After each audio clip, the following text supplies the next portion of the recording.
Hello, everybody, and welcome to the Doctors Running Virtual Roundtable, where we, three doctors of physical therapy, discuss the art and the science to the stuff that we're putting on our feet. It's kind of exciting. It's the first time that we've actually all been back together in more than a hot second. It's been a really long time. And today on the docket, we are going to be talking about a new release coming from Mizuno, the Mizuno Wave Rebellion. We're excited to talk about this shoe, but before we do that, we also just want to give a couple updates on our lives, a little bit more in the realm of just some equipment or some things we've been using in our training that we want to give some shout outs to. None of these are like sponsors or anything. This is just stuff that we've been using on our runs, whether they're for testing or not. And we just want to kind of talk about a couple of them. But Matt, do you want to start with something? Sure. I got to give a shout out. My wife is partially sponsored by wife, right? Hot dog. Wife is sponsored by Spring Energy, so I steal her spring stuff. So I really enjoy the oatmeal fruit energy. I'm always looking for the highest calorie things, just because both the amount I run and what I'm doing in terms of like school and work, I tend to lose weight really fast. So I'm always looking for ways to keep as much energy in me as possible. And I love these. They're super expensive, but it goes down smoothly. I would not expect people to take 300 calories in that smoothly without any stomach issues, but I've never had any. So I'm really liking these. They're solid. Probably other really big thing I didn't expect, like I am doing a review on this, is the Decker's Never Stop pack. This thing is awesome. I've had a couple running packs in my life because I've commuted to work or school before run commuting, and I've always used like not the greatest ones or not what they were supposed to be. And I've used one legit one, and I was like, okay, this is awesome. It's become my main backpack in general. I can carry a computer, I can carry all kinds of stuff. So shout out. I'll have a review of this coming up probably in the next couple days or so. But yeah, that's what I'm using that we're not shoe related. We do have a shorts review coming up, and I'll have out, and I'll talk about the BOA alpaca short, which is literally my favorite short ever now. But I will stop talking and let somebody else have a turn. On my news feed, it said Matt Klein commented on BOA whatever, yeah. And it was like, this is my favorite short ever. It is. It's 7 pockets, right? I can stick like a bunch of gels, and the back pocket's big enough that I can fit keys and more stuff in there, and it doesn't fall off. They're like a 1-inch split short. It's awesome. It's my favorite short. I just think the Facebook algorithms are scaring me that they tell me when you comment on BOA's stuff. I mean, totally, it's fine. It is terrible. I got notified about you having a picture of your son or something one time, and I was like, I mean, cool. I mean, I would like to know that. I guess, like, that's awesome. That's a nice picture. Like, yes. And then I moved. That's right. I was like, I don't know if I really need to be notified on this. I wasn't tagged. I literally just did that like 2 or 3 hours ago too, right? Super weird. Yeah. Well, I'll go next because I have one in the vein of yours. So instead of Spring Energy, I've been using these Huma. I bought these on my own, and I'm marathon training right now, and I'm kind of in the climb of just building on mileage. And I've never used consistently used fuel. I'm like the kind of person that would just go out for 16 miles and just not eat or drink anything, and then feel like junk the rest of the day and during the run. But I have used, Cliff Chew, like the Chew blocks. I've used, Goo gels, the Goo brand stuff. And these, I haven't had anything that goes down so smoothly and doesn't leave any stickiness or like tackiness in my mouth. And they taste phenomenal. Strawberry is probably my favorite. That or mango. I got a variety pack. The mango, super tasty, and they're chia energy gels, so they have a lot of chia, and then that's kind of where they get their main stuff. But I've been really enjoying them. I get excited because they taste really good, so I can't wait till like 45 minutes into my run when I can have one. The other thing is this hat. We debated how to say it. We're gonna go with CL. I got this running hat from their website, and I love it for all these like super humid runs because it acts as like a sweatband, and it just keeps my head from just dripping sweat into my eyes. So wear it all the time. Probably will wear it for my marathon. And then something for that we actually got sent for test is Osmo hydration stuff. And so I've been using the preload right here before my long runs. Its flavor is pineapple margarita, and I literally gag every time I try to drink it. It is awful. It tastes terrible. I've had multiple people try it and they're like, no, I would not suffer through that. So I feel like I got to try a different flavor because this is really, really bad. But I felt good on my runs. This combined with I'm taking some salt. What are those salt stick things? And then I'm having the gels. I'm going all out with the nutrition stuff. Dave Ames is coaching me. So he's telling me, well, just do this. I'm like, okay, whatever you say. And so I'm just doing what he says. And I feel way better after long runs when I'm not just like in hypoglycemia, Yeah. Not seeing stars or apparitions or jaguars and hammocks. I have a different flavor of the Osmo, and I can say that it does taste decent. And I really like, I don't remember if it's preload or if it's one of like the other one. Yeah, it's the high salt one. That has saved me so many times in Southern California recently, where it's just getting like, especially coming back from a run, I'm like, I am not feeling good. I did not hydrate or get enough salt. It's been a really good way to like get the electrolyte salt levels back up really quickly. So it tastes fine to me. To be fair, I have their active hydration lemon lime, which is much more palatable. Yeah. I would say this is just not palatable. Right. It's really bad. Send it to me. I'll drink it. Also, I mean, I'm using it. I mean, like okay. the function of it is fine. Like it's doing its job, but I just got to suck it down. Mix it with something else. It'll be fine. Yeah. I mean, I don't think it's that bad. I have it too. Oh, you do? You have the pineapple margarita? It's awful. You like it? I mean, I don't know if I like it, but I don't think I hate it. Like, it just tastes like a supplement. Like, they all kind of have that kind of chalkiness to it, A good chunk of them do, at least. But I mean, yeah, I guess I'll mention Osmo. I do like the Osmo product so far. I put the sticker on my laptop. You guys are mentioning gel products. I probably like the SIS gels. It has some water mixed in with it. It goes down pretty smooth. I just don't like that the packs are big. They're kind of those like packs are huge. Yeah, I have the naked belt, so I can kind of just slide it in there, and then like it's not really that much of a problem. But I like those. They go down easy. They work well. I don't know what the acronym is, like sport and science or something like that. I don't know. SIS. There's that. That's right. Then recently had birthday festivities, and I received a wonderful, pleasant, very good smelling candle from our founder with a saying on it that I will not repeat on air. For probably good reasons. Yeah, I would like to note that this is DJ's favorite phrase. We hear it 8 or 9 times a day on a slow day. Mm-hmm. Yep. So that's awesome. And Nathan sent me some taco shorts, so we're all in Bach helped with those. Yeah, we went in together. Bach and Nathan. Yep. I can't take all the cred.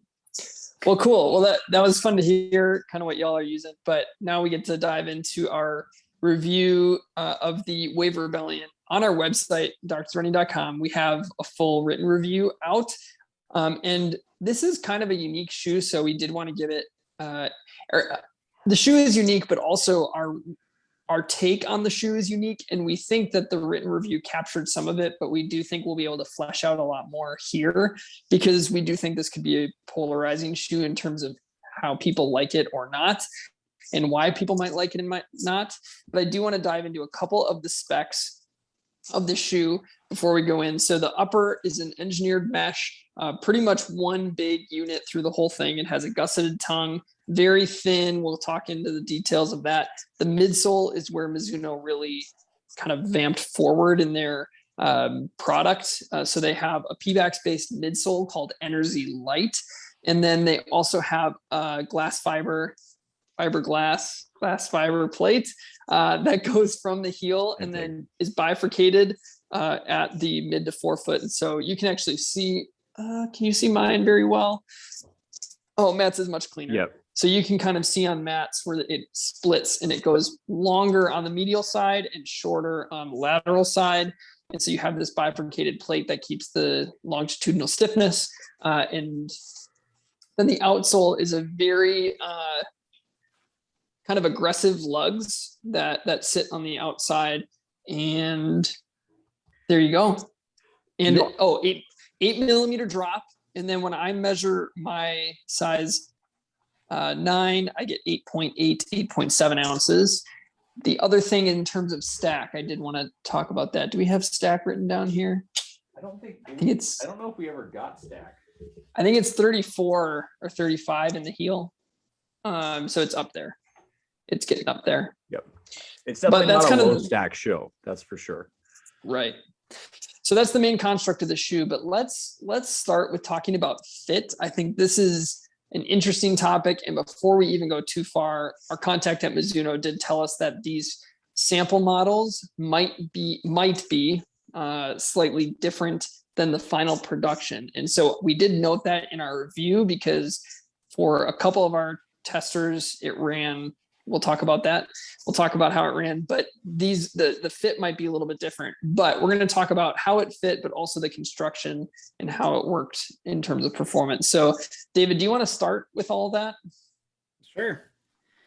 Since just talking about fit, I mean, for me, it fits true to size. I know for you guys, it wasn't quite the case, but I mean, it probably fits a little bit short. I'm not going to lie, but it doesn't irritate my toes or anything. Like it fits okay. I think the upper itself has a little bit of stretch and give to it, especially medially and laterally. And by some design, I think that actually was intentional, but I think it doesn't come to fruition like I would like it to. It feels like your foot can almost translate a little bit when you're taking harder turns or things like that. It doesn't feel like it expands to your foot. It just feels like you have more movement to translate on, which I'm not a huge fan of. I felt like the heel security on it could have been a little bit better in the back. It wasn't horrible. I mean, I just used the last eyelet that solved it completely. It's funny because I actually really, really love this shoe. It's just the upper isn't that great for me. There's a pretty rigid heel counter in here. Does okay. It's lightly padded, nothing too crazy there. It's just got like a performance trainer upper to it, basically. The mesh itself it's breathable enough. I just think a more supportive material that has a little less stretch or expansion to it might be a little nicer. There's a toe guard up front. Again, I didn't have any problems. I thought it was fine. I mean, if the length fit was an issue, then that would obviously be an issue as well. I didn't have any problems, but for me, it was mostly just the midfoot translation, a little bit of the heel lockdown, and just kind of the material. The tongue kind of slides around a little too, but otherwise, I mean, lays it down pretty well, and it did okay for me. Matt, why don't you go? Yeah, I had where it fit slightly short. I wouldn't say fully a half size. So I was really nervous to go up a half size. So I ended up going with my true size, so size 10. And it definitely fit short. It was way worse when I started, but I kept at it. And I have, as of today, 90 miles on my pair. So it has lengthened out a little bit. I'll be honest, a lot of my miles I can't wear my normal thickness socks. I have to wear super thin socks or run barefoot, which is why Nathan saw me smell my shoe earlier. Cause I'm like, I can smell these because I've worn them sockless so much. So gross. That's what happens. But it does fit, I would say maybe a quarter size small. So if you're between sizes, I would definitely go up unless the production models or pairs fit differently. I totally agree with David where, uppers pretty decent. Outside of that, there's a really solid heel counter up back here that didn't bother me at all.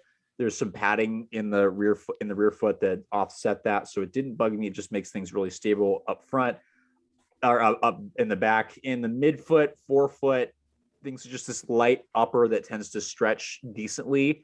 I didn't really have any security issues from the upper too much, other than the fact that I did get some heel slippage. And the problem is that tongue, it's just bigger than it needs to be. Like this thing is huge. Yeah, it's pretty wide. And so it's super wide.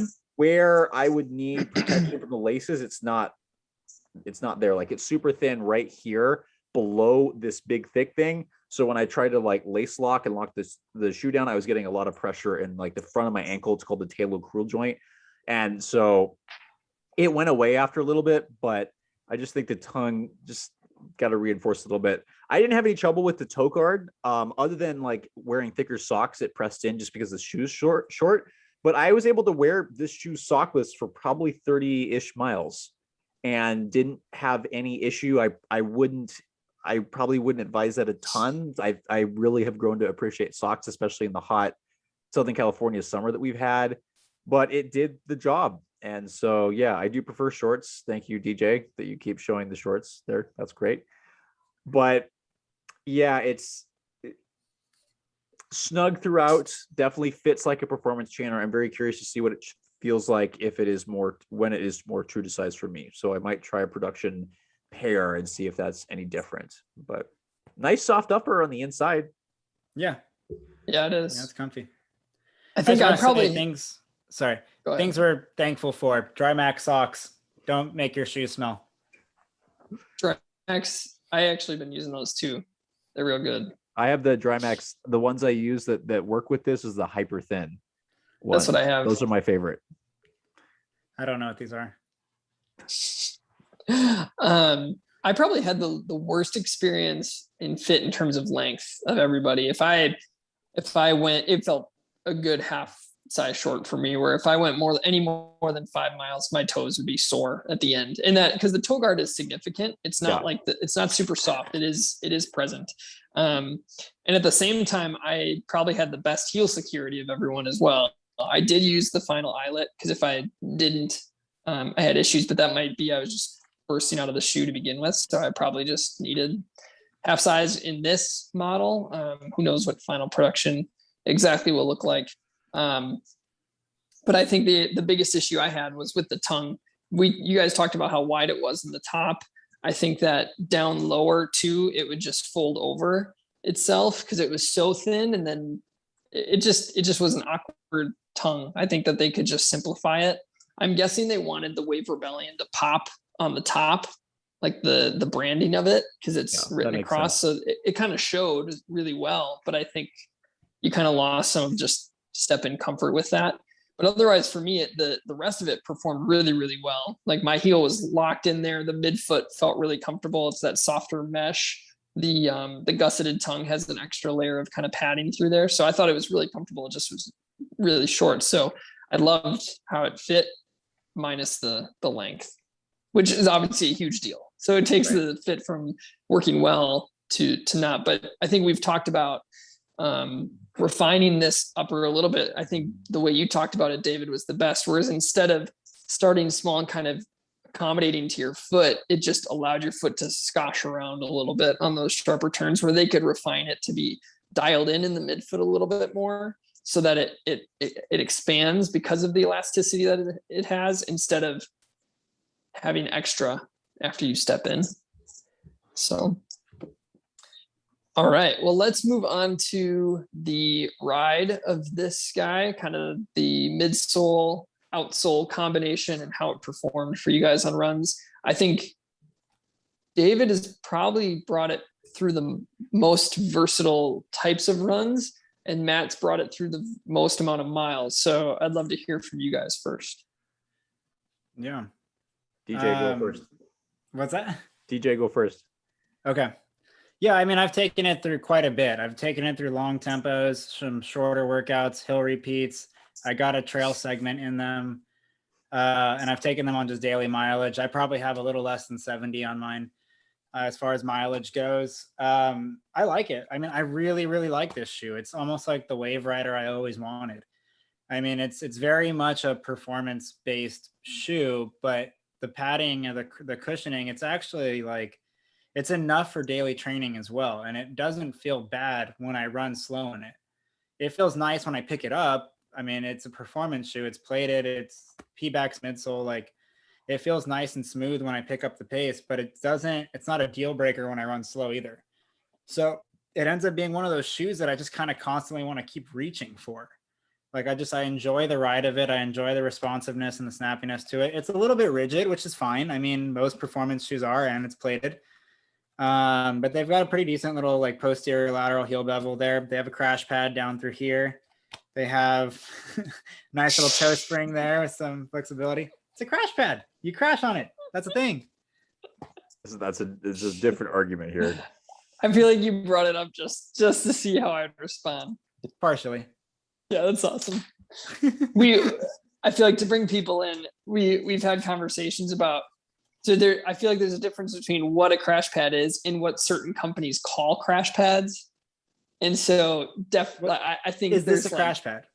Yeah, that's what a crash pad would be, right? It's what you land on. Yeah. Okay. Yes. So we agree. I think we agree there. I think that Hoka calls their extended heels crash pads. So like the thing you're not actually landing on, but the extended heel, they call a crash pad. I mean, this is a conversation about Mizuno, but I know, but I think that's why he brought up crash pads because we've had conversations about it. How do we call it like initial contact point for heel strikers? Yes, that because everyone talks that way, Matt. They do in my little world of N of that initial one. contact and loading response for heel strikers. For poor heel strikers. No, but I mean, I really do enjoy the shoe.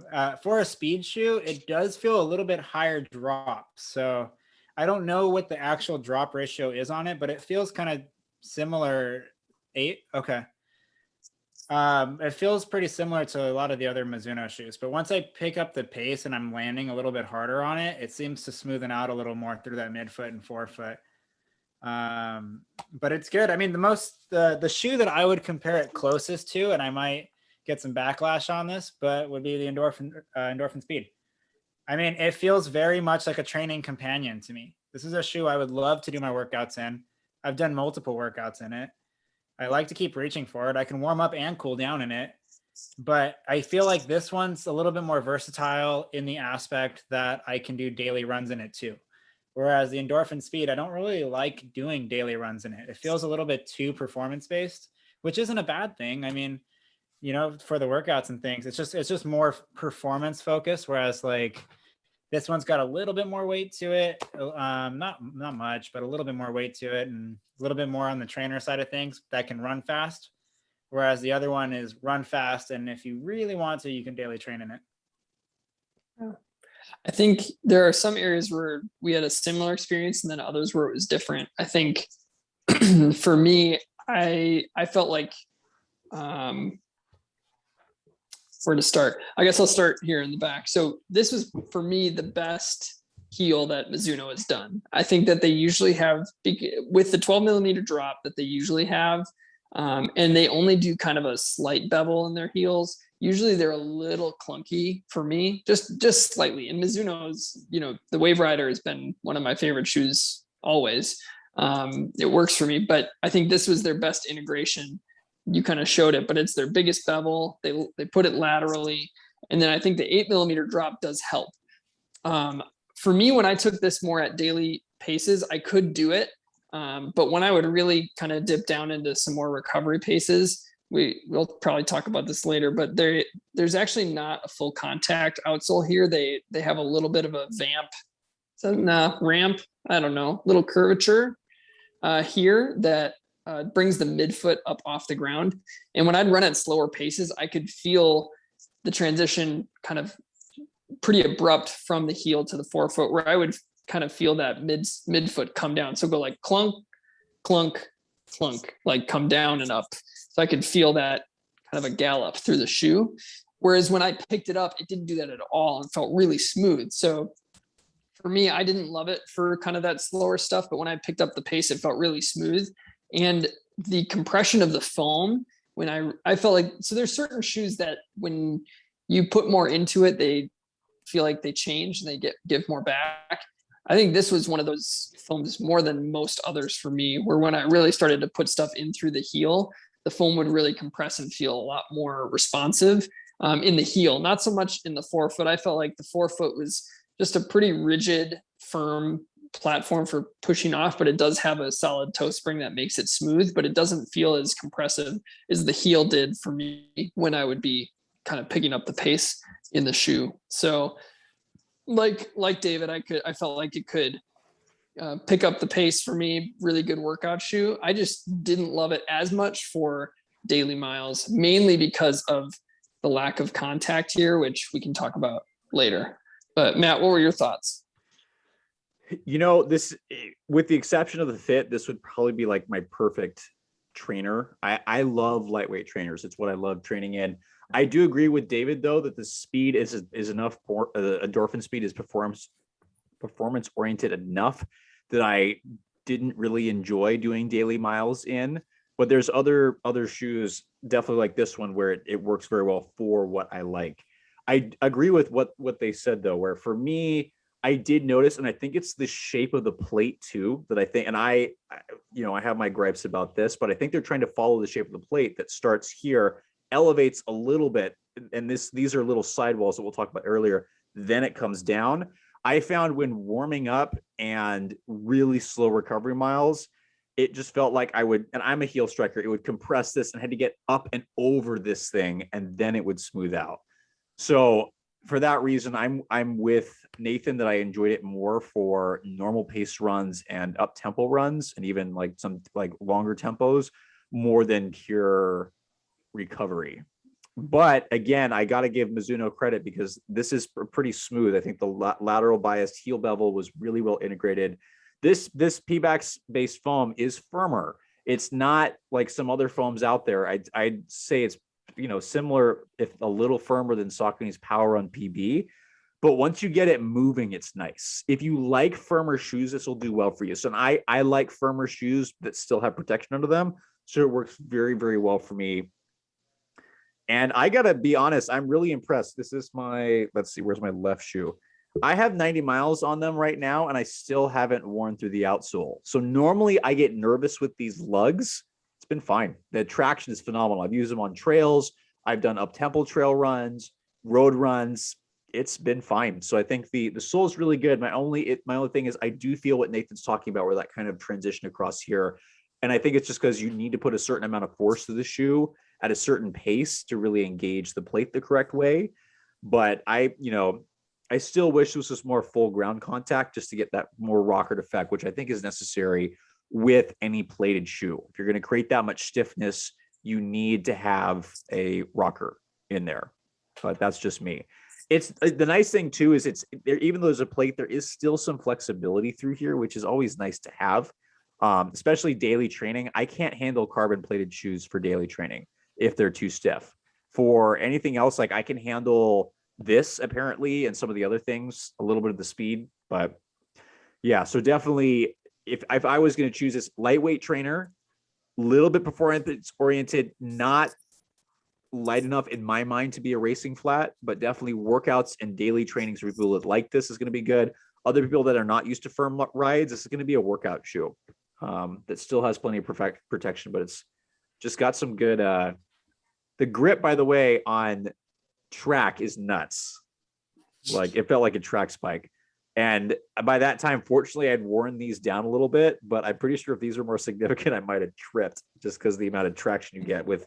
I'm very my gait is very reach out in front of me and skid a little bit. So yeah, I like the ride. The ride is really good. It works very well for me, but it's firm. And so not bone crushing firm, but it's definitely on the firmer end. So you got to like that if you want to try this shoe. I will say too, I mean, that's not everyone's experience. I didn't feel this at all. I actually thought it was pretty smooth overall for me at pretty much any pace. Mm-hmm. But we all have different mechanics slightly, and that's just a different story for everyone. But for me, it's mostly the upper. Yeah. I actually really like the sole. I mean, it's like the ideal performance trainer for me, lightweight trainer. Yeah. So I think if they just fix the fit just a little bit, this is again same thing. Even though the fit is short, I keep reaching for this shoe for a variety of things. So it's been a good one. Yeah, I think there's something. Well, I guess I'll say just to kind of reiterate. I think that the outsole lugs, this is definitely not a traditional outsole. More aggressive, pretty rigid rubber that's down here, but it's much quieter than I expected it to be. It's not like you're clopping down the road. It's much quieter, and it does grip phenomenal. It did well on dirt, did well on the roads, sandy areas on the roads. Did really well. I think what's unique about our testing crew here is that we all have some level of, we're not huge preference towards all these soft foams coming out.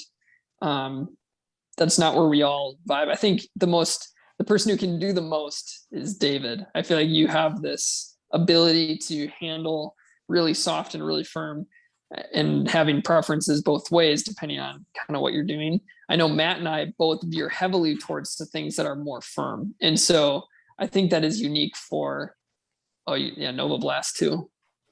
DJ is over the Nova Blast right 2, there. which is a great shoe, just not one that I can handle for long periods, just because it's so soft. That's me, right? Other people are do very well in it. So I feel like I just people happen to will have see, the two extremes right next to me. Yeah. yeah, and that's so firm, right? Right. Yeah. Glide Ride too. Yep. I do very well in the Noosa Tri. The new 13 one did very well for me, but it's very firm. So it'll just depend on the preference. So we always tell people that ask us about this, that we like having a variety of testers, because you need to figure out what your preference is and then find the tester that's most similar to you, and then read your review based on that, because every body is different. Let's transition now to talking about kind of some mechanics, shoe mechanics, construction based on stability and beyond. So I mean, you can talk about anything, kind of thoughts as a DPT, but also stability. I'm interested in the stability. Seeing the narrow midfoot like this was a big, and then having it elevated was a big no-no. But to me, the shoe ended up still being fairly stable. And I think the reasoning for that is A, it's firm, and then B, the plate, if you can see on both sides, actually comes up around the foot. And as I kind of broke the midsole a little bit, I felt that more, especially on turns. I'm like, oh wow, that's acting almost like true arch support, not like a post, but it's like up in there. So I think that offsets it somewhat. It can make it, can be a little unstable, especially on turns and technical terrain, but they did a good job offsetting that. And then obviously going into the plate, it's bifurcated. It's a point. The fact that it's longer on the medial side means if you can pivot off the medial side, you're going to probably get a little bit more pop off that. If it's too stiff, it is going to guide people laterally, so that for people that go too much medial, this might be a good shoe. The forefoot's already really stable, but yeah, I'm just curious about this. I don't understand, other than maybe they're following the plate, why. And I'm seeing this in a couple of the shoes, like, I know this meaning Mizuno, like the whatchamacallit, where they it's not like where they've gotten things out of the way for like a trustic system, but it just kind of like elevates up just to this midfoot elevation. Yeah, well, the speed does it a little bit. Speed and pro. Yeah, it's almost like having they broke the rocker up, and it's now 2, and I don't quite understand purpose wise what that's for. If there's a benefit, if there's a negative. Definitely running slow, I can feel it. When I picked up the pace, I couldn't feel that, and I think it's because I was compressing the sole a lot. But I'm curious to know what you two think about that. Good, bad? So from a feel standpoint, it didn't feel great for me. I think that was the one part that took away some of just rolling through.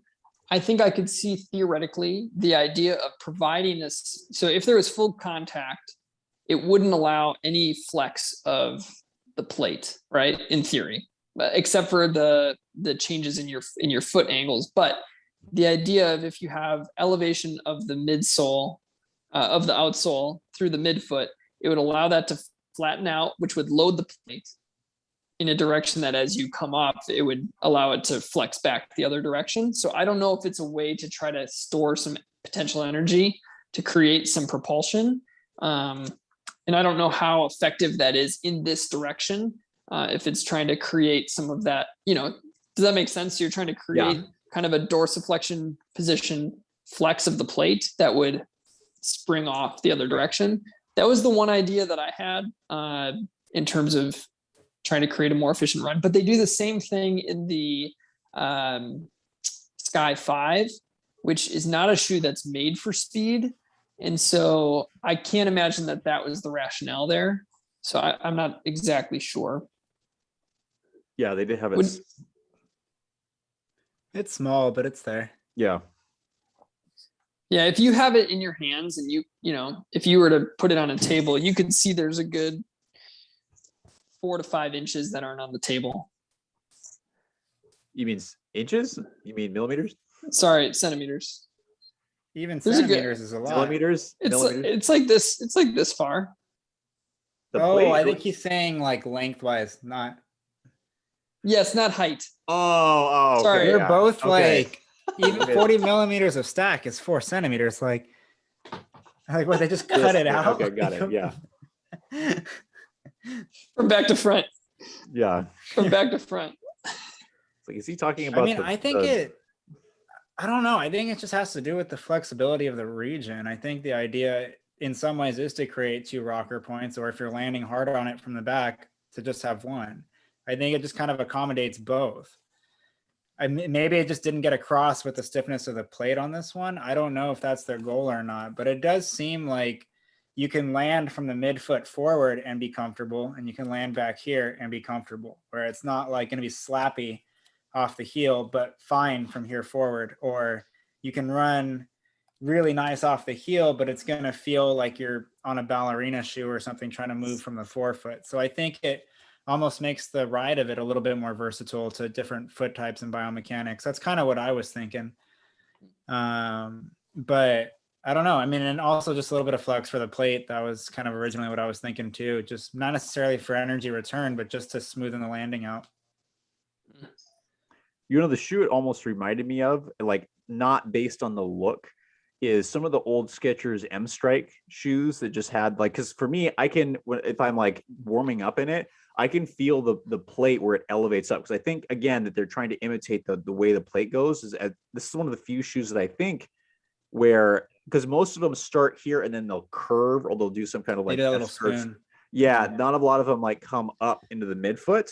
So maybe they're trying to compress that, but that was the closest thing I could think of when I was running slow, is because I land and compress this, have to get up over that. It's not horrible. It's just like, well, what's that? And it felt kind of like the Skechers, like the older, like more like intense M Strike stuff. And I'm pretty sure this thicker area of the Yeah. plate is not thick all the way through. It's No, just that's- it's I like a think cup. Looks like like a- this. Each Yeah, side, just a cup. yeah, it cups both sides, which to me was very interesting.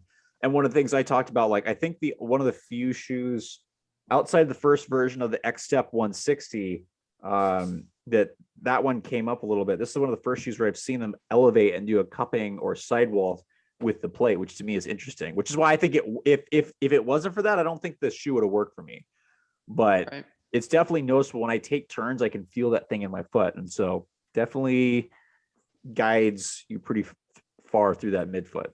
But it was interesting. I'm really curious. There's not a lot, I think, on plate design in terms of research out there, because it's so hard, because you got to design the plate, make the shoe, which is insanely expensive just to change shoe lasts. You'd have to have some experienced shoe cobbler and make these in a lab. And so you need a footwear company to do this, which is inherent bias. But I don't think there's a lot of research on plate design that I'm aware of. So I'm curious to know what this is doing and what they're seeing in terms of like testing, in terms of efficiency and stuff like that. But what do you guys think? Like the elevation there at the midfoot?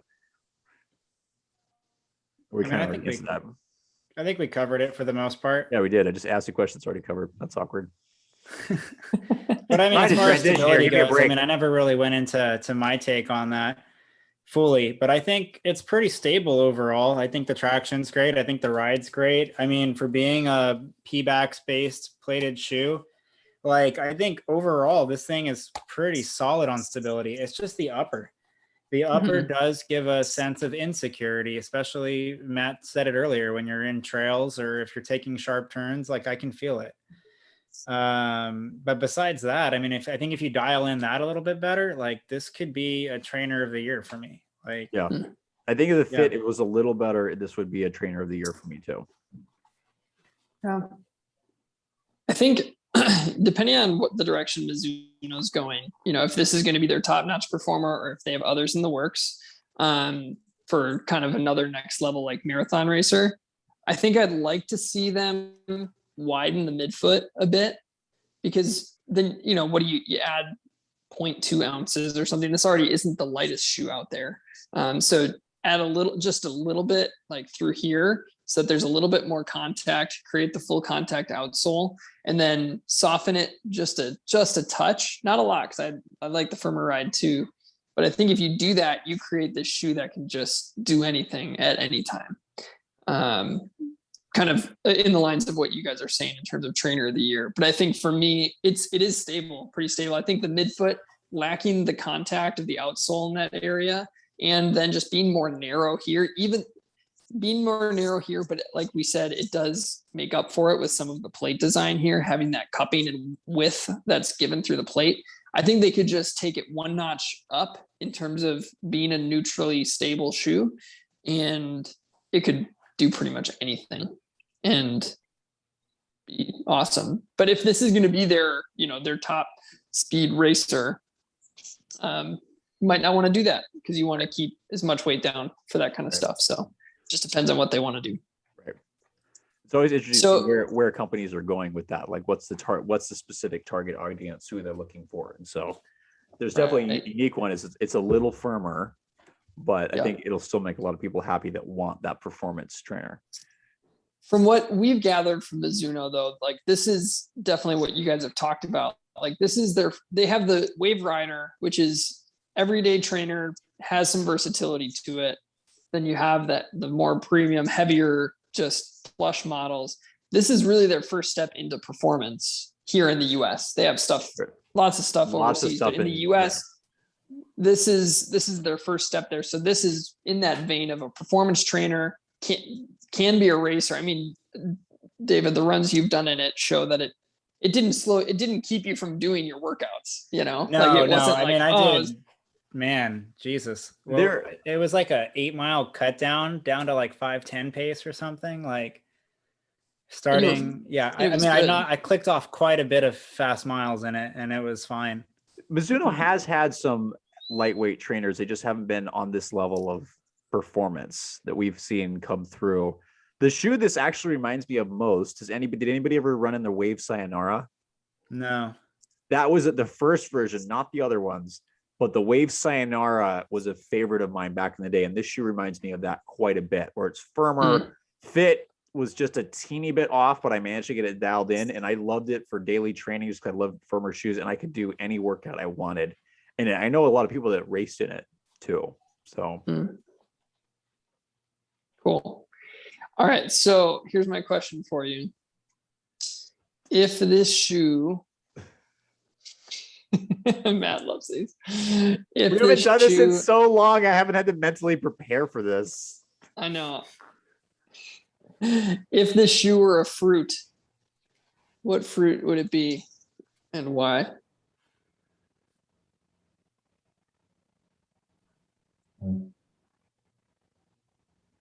Silence, crickets. I've got a couple in mind. I'm just trying to finalize my answer. One that's inappropriate, kind of like inappropriate, but I might go with it anyway. DJ, why don't you process yours? Yeah. Or I could just say I'm both. I'll let Matt go first, and then if he says DJ, go for. I want to go last. I need to mentally process what I'm going to say. All right. I'm going to say either a date and or fig and an apple. And the reason why is because you could put them in pretty much anything. You can create bars, jams, pies. You could put them in like normal meals. I mean, people put all kinds of crazy stuff like in burgers or sandwiches or, things. It's a very versatile fruit. So something that you could put into pretty much anything. That's where I'm going with it as far as versatility goes. So that's my answer. So I'm going to go next because my answer was in there. I was going to say peach, not actually, but as the joke because of the peach tree in Atlanta. But actually, my actual answer was also apple. I think that apples are more firm. I was going to also talk about its ability to be used for different things, but then I also think that this shoe for me has a couple like bad spots, and apples have kind of, you got to cut out a couple of those spots. And I think this iteration has a couple of those bad spots that I think will easily be cut out, and then you can still eat the apple. You know what I mean? Like fix the couple things and then it's even better. And it's fine. Today we learned that Nathan is not only a tongue snob, but an apple snob as well. That's what I gathered. No, I honestly, I'm totally with Nathan on this. Like, I totally understand. I am not like, I see that gross portion of the apple. I am not eating that. Like, I'm cutting it out. Just cut it out. Dig that thing out. Oh, Those gosh. bruises, you know. I was gonna go with dates. Then I thought about the apple thing, and Nathan got that. Was Well, that was dates both of our answers? Dates and was dates the inappropriate one? No, it was gonna say something else, but it doesn't work because the fruit is very soft. It doesn't apply. I got another one. Sorry, if you guys hear this, I'm on monitor duty right now. So if you hear That our little dad guys mode. talk, Yep. if you hear them talking, don't worry about it. You know what? I'm just gonna do this. So I was gonna go with dried prunes because I love dried prunes, but there's just one thing that needs to be fixed with them, and that is the fiber content. Other than that, I would eat them all day long. So you just got to fix that one little piece, and then my wife will let me sleep in the house, and we're good. That's not inappropriate. That's a good You're answer. good. That's not. That could have been way worse. That could have I'm been glad Well, that's- way it worse. mentally started way worse, and I go, how do I make this somewhat appropriate? You had vivid images of what you're like after eating too many. Yes, dried I did. prunes. Yes, Got I it. did. Got it. That is not a good comparison to the shoe because it's not like I've got 90 miles in this shoe and done lots of great stuff in it, but it just there's that little thing you gotta think, which I'm sure somebody there. This is interesting to me because I know there are a lot. We have all different size feet, and for me, generally, I'm a size 10. Very rarely do I have to move anywhere else. There are lots of people who are like between sizes, and I know it dry. And I've had plenty of patients and people talking about this, and it drives them nuts. This might be a good shoe for that because it's definitely in between sizes. So that may work for somebody else. So It's a tweener. yeah, I have a last second ad. An All right. avocado is a fruit, right? it 'Cause has is. the pit, the seed. Yeah. You know, You can that put could have been an avocados in pretty much alternative. anything. So that's versatile. Same thing where like I'll eat. I love avocado, but if I see that gross section, I am cutting that out. That will ruin my day. Why are strawberries considered so okay, I'm just trying to understand why are strawberries considered fruit? If like part of the definition of fruit is that the seeds are like on the inside, right? I think it's that they have seeds and the seeds can plant and then they can, reproduce, yeah, and grow and Okay, so it doesn't matter placement of the seeds on the fruit. I don't think so. Like, because a raspberry is a fruit too. I mean, it's kind of all sprinkled that's throughout true. there. You know, We're making some plant biologists out there really upset. Going, Yeah, was gonna someone say, out there no. is like, these guys need a lesson.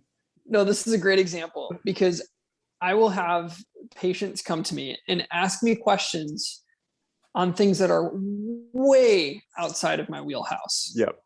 Way outside. But they're like, but you're you're in the medical profession, or some say like you're a doctor, which is true, but I don't go by doctor. But it's like there's specialties for a reason. Like I'm specialized in physical therapy. And so the scope of practice of that does not really permit me to talk about those things. And I think it's interesting that I expect certain professionals, depending on their field, to be more knowledgeable about things that are way outside of their scope, just because of their title as doctor or whatever. So, hello everybody. We don't know anything about fruit. Please don't ask me that. Anyway, do you guys have anything else that you want to add before I wrap us up? I have to admit that this to me is an exciting direction for Mizuno in the United States. They have a lot of cool stuff overseas that I'm always looking at, but out of respect, don't review because it's not available here. But this is cool to see them using P-back space foams over here. Mizuno Energy has been great for a lot of shoes. It's cool to see them experimenting and trying different things because the company, Mizuno is great, but they tend to be much more conservative. So this to me is like, wow, this was very different from anything I was expecting. So I'm really excited. I think there's still some things that need to be like tweaked, which is what happens with any shoe model, especially a debut model. But I'm very excited to see what's coming. Yeah, I agree there. I think this is also, once they got rid of the Wave Shadow, this is the first time they have anything outside of, well, no, I want to say the only 8mm drop, but I think the other ones might be, the Sky might be, but or 10. Anyway, it's 8mm. I think that's nice. I don't think that you will expect the same kind of, softness as kind of the mainstream shoes right now in this shoe. You just won't get that. But if you don't want that squishy softness, but you want to try something that does have that kind of protective feeling underfoot and some bounce when you really bounce, not so much bounce in this shoe, but it does give a propulsive feeling. Right. The whole construction of it when you pick it up. It's a roller. It's one of those like smooth transitions, not necessarily bouncy. Yes. Yeah. I'm going to get in trouble for this. The Wave Shadow still exists. It's still going. It's just not in the United States. And it's a very different shoe from what we tried. Yes. True. We just don't. DJ, anything else for you? No, I think you guys covered it. I mean, I'm excited to see where Mizuno goes. I think they did a great job, honestly, with the performance trainer. Obviously, there's a couple things they could probably fix up. That's the case with all shoes, like Matt said. But this is still arguably going to be in the awards for me this year. I mean, I really like this shoe. It's just, there's a couple things that do need to get fixed. Outside of that, I like it. Awesome. Well, thanks guys for joining us. If you have any questions, drop them below. We didn't compile a lot from last time, so we didn't do our mailbag time, but if you drop questions, we'll give you a shout out and answer those questions. If you want to keep following what we're doing, check us out on doctorsofrunning.com. We have Instagram, Twitter, and Facebook stuff that we update so that you can know the reviews that we're coming out with, as well as continually trying to add more science and footwear science related articles, rehabilitation articles, injury related articles. So we'll be doing those as well. And we're just thankful that you guys are on this journey with us, and we just are continuing to try to find ways to grow our community. It's weird to see the growth we've had, and we want to steward kind of the platform that we're starting to get well. And so you'll see us trying to process how do we do that in the most responsible way, and trying to get you guys the most helpful information that we can. So appreciate you all for following us. Oh, and on YouTube, sorry, I was supposed to mention two more. On YouTube, you can subscribe and follow Strava. We have a Strava group, and Strava. On LinkedIn? our podcast. Yep. Bach doesn't want us to mention the LinkedIn or the Pinterest. I forgot we had a Pinterest. What was I don't have a TikTok? The TikTok. Oh, we have TikTok too. Yeah, we do. Yeah. Oh man. Yeah. Bach is amazing. Yeah. Love that guy. All right. We have to get him on here. If you guys want to hear Bach, you should comment below. Please comment below. We get Bach on. Get a barrage for Bach. What Bach, I think, could bring us is genuine questions from a runner who's not a PT. So we could bring him on for a shoe that he has also tested, and then maybe have some dialogues there would be nice. Thanks again. I really want him to come on because he's such an awesome person for us to have and brings a different perspective. And so I just want to get on here. Totally. So please comment. All right. Thanks everybody. We'll see you next time.